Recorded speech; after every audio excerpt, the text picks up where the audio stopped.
UP के देवबंद से मुस्लिम महिलाओं के लिए एक नया फतवा जारी हुआ है। जमियत दावतुल मुस्लिमीन के संरक्षक मौलाना कारी इसहाक गोरा ने एक फतवा जारी किया है, जिसमें यह कहा गया है कि मुस्लिम समाज की शादियों में एक पंडाल के नीचे खुले तौर पर महिला पुरुष को नहीं होना चाहिए।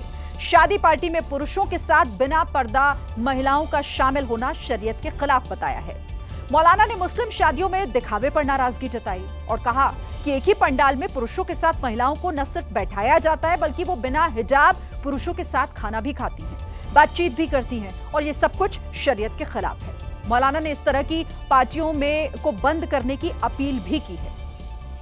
हमें याद रखना चाहिए कि ये अमल सरासर इस्लाम की तालीमात के खिलाफ है और तमाम उलमा इससे इत्तिफाक रखते हैं कि एक ही पंडाल के नीचे नामहरम मर्द औरतों का इकट्ठा होना, खाना खाना, बातें करना ये कतअन नाजायज है। राजा रघुवंशी हत्याकांड की गुत्थी सुलझाने में जुटी शिलांग पुलिस के हाथ बड़ा सुराग लगा है। जिस संजय वर्मा नाम के शख्स से सोनम लगातार संपर्क में थी और उससे घंटों बातें किया करती थी, उस संजय वर्मा के राज से पर्दा उठ गया है। संजय वर्मा का सच सामने आने के बाद पुलिस भी हैरान रह गई है, क्योंकि संजय वर्मा कोई और नहीं बल्कि सोनम का आशिक राज कुशवाहा ही है। दरअसल सोनम और संजय वर्मा के बीच 1 मार्च से 8 अप्रैल के बीच 234 बार बातचीत हुई। पुलिस के मुताबिक शादी के बाद भी सोनम और संजय वर्मा के बीच बातचीत जारी रही, लेकिन अचानक 8 जून को रात करीब 11:30 बजे वो नंबर बंद हो गया। पुलिस ने संजय वर्मा का पता लगाने के लिए इंदौर में तलाशी अभियान चलाया। इसी दौरान पता चला कि ये नंबर किसी और का नहीं बल्कि सोनम का प्रेमी राज कुशवाहा ही इस्तेमाल कर रहा था। पुलिस के मुताबिक राज ने ही फर्जी नाम से सिम कार्ड खरीदा और संजय वर्मा बनकर सोनम के संपर्क में रहा और उससे बातचीत करता रहा। सोनम और राजा की शादी से पहले राजा के परिवार वालों ने दोनों की कुंडली भी मैच नहीं करवाई। उन्होंने सोनम के परिवार वालों की बात पर आंख मूंद कर भरोसा कर लिया था। लेकिन सोनम की कुंडली में दोष होने की खबर सामने आने के बाद राजा के भाई विपिन रघुवंशी ने सोनम के परिवार पर सवाल खड़े किए। उन्होंने आरोप लगाया कि सोनम के परिवार वालों ने कई बातें छिपाई। विपिन रघुवंशी ने जांच के लिए इंदौर पहुंची शिलांग पुलिस की कार्रवाई पर भरोसा जताया, लेकिन साथ ही कहा कि सोनम समेत सभी आरोपियों का एनकाउंटर कर देना चाहिए।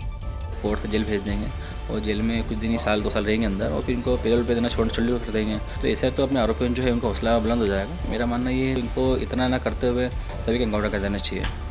वहीं शिलांग पुलिस आरोपी राज कुशवाहा के घर भी पहुंची और उसकी मां और छोटी बहनों से पूछताछ की।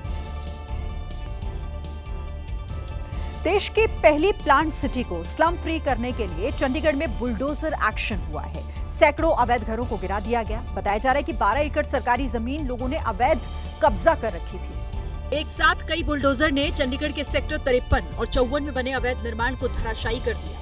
बुलडोजर एक्शन से दीवारें टूट गईं, लेकिन बचे हुए टिन के छप्पर को लोग ले जाते दिखे। वहीं चंडीगढ़ के डिप्टी मेयर के साथ बहुत से लोग एक्शन का विरोध करते दिखे। मैंने डी साहब से प्रार्थना की थी कि सर आप इनका सर्वे करा के मकान दीजिए, मगर केंद्र सरकार और गवर्नर साहब इतने कठोर मन के हो गए कि किसी को पूछा नहीं। लोगों का आरोप है कि उनके पास घर के कागजात हैं, लेकिन उनकी कोई सुनवाई नहीं हुई। 1994 मेरा जन्म इसी कॉलोनी में हुआ था। 1992 में आग लगी थी, मेरा भाई जिंदा जल के मरा था। 1996 से हमें सबको वोटर कार्ड इशू हुए हैं। चंडीगढ़ के सेक्टर 54 और शाहपुर कॉलोनी में सबसे ज्यादा अवैध निर्माण किया गया। इन 2 कॉलोनियों के हटने के बाद चंडीगढ़ में इस तरह की कोई कॉलोनी नहीं बचेगी। यूपी के फिरोजाबाद में 8 साल की बच्ची का शव मिलने से हड़कंप मच गया। 17 जून को बच्ची घर के बाहर से गायब हो गई थी। खोजबीन करने पर 25 मीटर दूर पड़ोसी के घर पर उसकी डेड बॉडी मिली, जिसके बाद हंगामा मच गया और लोग घरों से बाहर निकल आए। हालांकि हंगामे से पहले ही बच्ची के गायब होने की सूचना पर पुलिस मौके पर पहुंची और मासूम की तलाश में जुट गई। पूछताछ से और घर वालों ने कुछ आशंका जाहिर की थी, उससे पुलिस को कुछ महत्वपूर्ण सुराग मिले थे और उन्होंने अपने ही घर से करीब 20-25 मीटर दूर रहने वाले एक अन्य परिवार के लड़के पर शक जाहिर किया था, जिसके बाद संदिग्ध के घर की तलाशी ली गई। छानबीन के दौरान 8 साल की बच्ची का शव पड़ोसी के घर में। त्वरित कार्रवाई करते हुए 4 अभियुक्तों को हिरासत में लिया गया है। मासूम बच्ची गर्मियों की छुट्टियां मनाने नानी के घर आई थी। यूपी के सोनभद्र में उस वक्त हड़कंप मच गया जब एक घर में 3 ब्लैक कोबरा निकल आए। कोई हादसा होता उससे पहले ही स्नेक मैन ने तीनों कोबरा को पकड़ लिया। दहशत मचाने के लिए कोबरा काफी है, लेकिन इस घर में एक साथ 3-3 कोबरा निकल आए तो लोग घर छोड़कर बाहर भाग गए। बाद में कोबरा की खबर स्नेकमैन रिक्की चंद्रा को दी गई। उन्होंने मौके पर पहुंचकर एक एक कर तीनों सांपों को पकड़ लिया। हैरत की बात ये रही कि स्नेकमैन जब कोबरा को पकड़ रहे थे तो एक कोबरा एक फन फैलाकर बैठ गया। रिक्की उसके फन को सहलाने लगे, जैसे मानो दोनों के बीच कोई पुरानी दोस्ती हो। इसका मतलब ये नहीं कि कोई और भी आदमी इसको इस तरीके से सराहने लगे।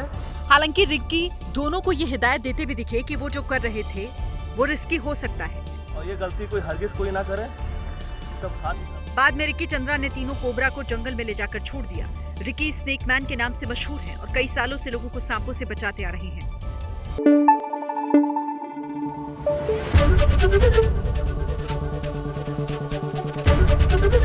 एबीपी न्यूज आपको रखे आगे।